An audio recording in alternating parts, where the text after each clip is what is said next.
Stone Cold Prose. Building better words.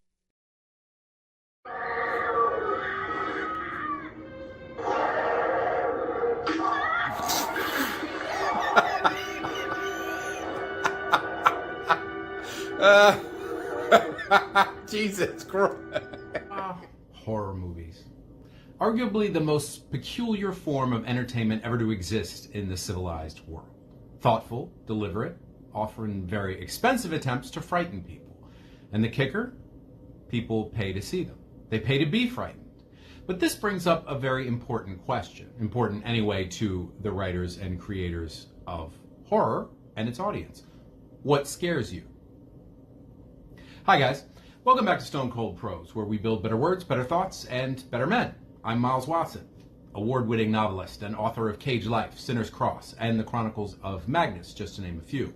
I worked in Hollywood for 12 years, law enforcement for another 10, and now I break it all down and build it back better. So let's get into this. I was once told there were really only two types of horror films. The ones based on reality and the ones based on supernatural events. A reality-based horror film proposes a scenario which could happen in everyday life, however improbable it might be. These flicks play into primal fears which evolution has taught us. Fear of the dark, fear of strangers, fear of open water or deep woods, fear of tight spaces, predatory animals, and even disease, body horror. They also play on the fears we have of specific fates, being eaten alive, for example, or buried alive, or subjected to torture, or simply hunted by something larger and scarier than ourselves. A supernaturally based horror movie, on the other hand, is, well, founded on ideas that are based on magic or demonic possession, communication with the dead, diabolical pacts, or some other thing for which there is no basis in scientific fact and everyday reality. The success of these movies is predicated on the idea that the viewer can fear something which does not actually exist, but this is actually not as bold a proposition as it sounds. Human beings are to some extent naturally superstitious, and for most of history tended to seek supernatural rather than scientific explanations for almost everything, negative especially, which occurred in their daily lives. Humans also seem to have an almost instinctive belief that the supernatural exists as a kind of balance for the arrogance of science, and take a kind of macabre pleasure in envisioning scenarios in which science is helpless, and only the priest, or the magic amulet, or the bubbling potion will save them. As with all either-or choices in life, the idea that movies fall into one category or the other requires some qualification. It's possible for a movie with a supernatural theme to be based in reality, and it's possible, though not as common, for a film based in reality to strike a supernatural theme. An example of the former, I would strongly argue that movies like Friday the 13th are reality-based, even though as the series progresses, Jason is actually a revenant, a supernaturally powered corpse. This seeming contradiction exists because Jason's return from the grave in part 6 is simply a device to allow the character to keep appearing following his physical death in part 4. At any rate, the key element of all Friday films is not that Jason is undead, but that he's a psychopathic murderer who tries to slaughter pretty much everyone he comes across. And however unlikely it may be, being attacked out of the blue by a person with no discernible motive is a thing that could actually happen to you, and which did in fact happen to your ancient ancestors on a regular basis. If you go into the woods, Jason will get you. That is Friday the 13th at its simplest. And so the supernatural element of Jason is not important. The fear he engenders is based on hard, cruel reality. As examples of reality-based horror films, a random sampling might include Friday the 13th, Saw, 10 to Midnight, Halloween, The Texas Chainsaw Massacre, Jaws, Deliverance, Hostel, I Know What You Did Last Summer, Psycho, The Silence of the Lambs, Wolf Creek, Scream. Those are just a random scattering of examples. Random examples of supernatural horror movies would include, among many others, The Exorcist, the Hellraiser Amityville Horror and Poltergeist series, the Omen trilogy, the Phantasm series, the Conjuring and Annabelle movies, The Exorcism of Emily Rose, The Shining, The Fog, Paranormal Activity franchise 1 through 20. Obviously, even with qualifications, the choice between A and B is a basic metric and not necessarily accurate or the final word. A movie like John Carpenter's The Thing, for example, could be considered supernatural in the sense it deals with a malevolent alien. But the fears the movie plays on, which are isolation, paranoia, and body horror, fear of disease, are everyday fears. The Blair Witch Project is ostensibly about an evil witch, but it's really about the simple fear of being lost in the woods, ostensibly with a scary creature lying in wait. The Shining could be called a ghost story or a possession story, of course, but it also plays on isolation and fear of nature. Viewed broadly, I think, however, the idea of natural versus supernatural offers an interesting insight into the idea of why some people are terrified of The Exorcist, but yawn when they see Jason Voorhees, and why others, like me, kind of go hum through The Exorcist and The Changeling and those kind of movies, but can't sleep after watching the original Black Christmas. Simply put, it boils down to what scares you. So let's use me as an example. I have rarely been frightened by any supernatural horror movies. I've been engaged by them, absorbed by them, amazed, repulsed, and disturbed by them, but seldom, if ever, scared. I'm a very imaginative person, obviously. Imagination by trade, you might say, but somewhere within my mind there is a fortress wall that simply rejects the idea that a cursed puzzle box will summon sadomasochistic demons eager to flay me alive, or that a Ouija board can summon evil spirits, or that a house can actually be haunted, even though I did live with one once. Apparently, I'm too rooted in this plane, in the hard reality of taxes, commutes, leaky roofs, noisy neighbors, hangovers, summer colds, and all the rest of that crap, to believe in a visceral way that there are sinister supernatural forces at play around me, awaiting only a deliberate or accidental summons to wreak havoc in my life. I consider myself spiritual and open to ideas that lie beyond the realm of contemporary scientific thought, but there is a doubting Thomas that lurks within me, giving a scowl and a hard thumbs down to the idea that anything supernatural will happen to me.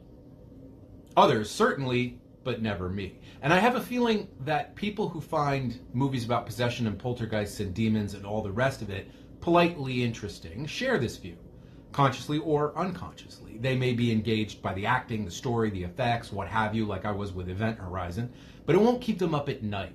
They simply do not believe it can happen, or they do not believe it can happen to them. On the other hand, I've always had a weakness, in both senses of the word, for reality-based horror movies. As a child, the ones that scared the shit out of me were almost invariably movies which featured slashers, or on occasion animals or monsters whose behavior made them indistinguishable from slashers. In other words, my fear came largely from the fact the slasher operates like a predatory beast hunting its prey. Its motivations are simple and its behavior is relentless. As Kyle Reese said to Sarah Connor apropos of the Terminator, it can't be bargained with, it can't be reasoned with, it doesn't feel pity or remorse or fear, and it absolutely will not stop, ever, until you are dead. And this is what terrified me as a kid, a teenager, and on a few occasions, a grown man. You see, in supernatural horror films, the evil force often kills or terrorizes because it wants something independent of killing and terrorizing. The killing and the terrorizing are often merely means to an end. In many such stories, the evil can be mollified, propitiated, or even negotiated with once its motives are understood. But guys like Jason and Leatherface and Michael and even Freddy Krueger, who is completely supernatural, but in the end, just a predator, do not really share these characteristics. They want to kill you because they want to kill you, and they won't stop trying until they are stopped themselves. And yet, even when they are stopped, there is almost always an allusion to the fact that the stoppage is temporary, and that given any chance at all, they'll return in the sequel. So ultimately, my fear of slashers is kind of simply a fear of death, slashers being different manifestations of traditional death, wearing different masks, you might say. In my case, therefore, the fear that speaks to me is a primal fear, the most primal fear we can have as organisms, which is the fear of being hunted and devoured. Jaws isn't scary because people get killed. It's scary because people get eaten. But let's flip the script and analyze the motives of those frightened by ghosts and goblins and demons and devils. Well, it turns out that Phasmophobia, the fear of ghosts and the supernatural, has some of its roots in a fear just as primal as the fear of being hunted. It's the fear of the dark. Now, fear of the dark does not always concern darkness itself. It can also be a fear of possible or imagined dangers concealed by the darkness. The things that go bump in the night, literally. Nocturnal predators. And as I just said, this is a primal fear. And what is a primal fear? Well, to quote, primal fear is an innate, instinctive fear response programmed into our brains that is linked to survival and is a natural part of human evolution. It's triggered by stimuli that have historically posed a threat to human survival, like snakes or spiders, and can also include broader fears like loss of control or death, unquote. So, to break that down, fear of ghosts is fear of the dark, or rather what's in the dark that you can't see but wishes to harm you, wishes to bite you, wishes to eat you, and therefore kill you, since not many people survive being eaten. No sex jokes, please, grow up. So in a very real sense, the two forms of horror are very closely linked in terms of their ultimate source, their mainspring, the thing that makes them scary to you. But the crucial difference is this. Horror is the fear of a terrifying outcome. Terror is the fear which follows the outcome. In other words, horror is a fear of something bad which hasn't yet happened, however imminent it may be. The monster scraping at the door. Terror is when the monster kicks in the door and comes at you. People like me are not easily horrified, but we are easily terrified. People who find supernatural movies scary are the reverse. They are not easily terrified, but they are easily horrified. You say tomato, I say tomato, let's load a shotgun and keep the lights on all night because we just watched 1974 version of Black Christmas. Never again. I'm never watching that again. So in the end, it turns out that the two types of horror are two sides of the same coin, a very old coin called survival instinct. We need it to live, but we don't enjoy it when it kicks in. Except that we do, because otherwise horror movies wouldn't exist and Stephen King wouldn't be rich and famous. He'd be teaching high school English. I guess it just goes to show you that you're never too far from your roots, no matter how twisted they may be. Folks, now seems a good a time as any to let you know that the first volume of my 3-volume horror epic, Something Evil, will be dropping on Halloween this year, 2025, but it is available for pre-order on Amazon now. This monstrosity was 6.5 years in the making and is a labor of love and other things. Spanning centuries, inspired by both supernatural and reality-based horror, it's got something for everyone, provided everyone is a twisted psycho.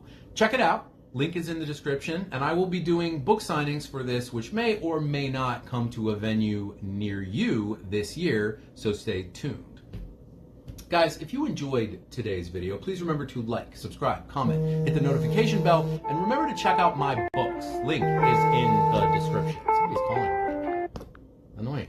Anyway, I drop scripted content every Friday at 3 p.m., shorts almost every day, and unscripted rambles whenever rage moves me to do so. I'll see you next time, and until then, stay cold, stay scared, and don't answer phone calls when you are making videos. It's rude.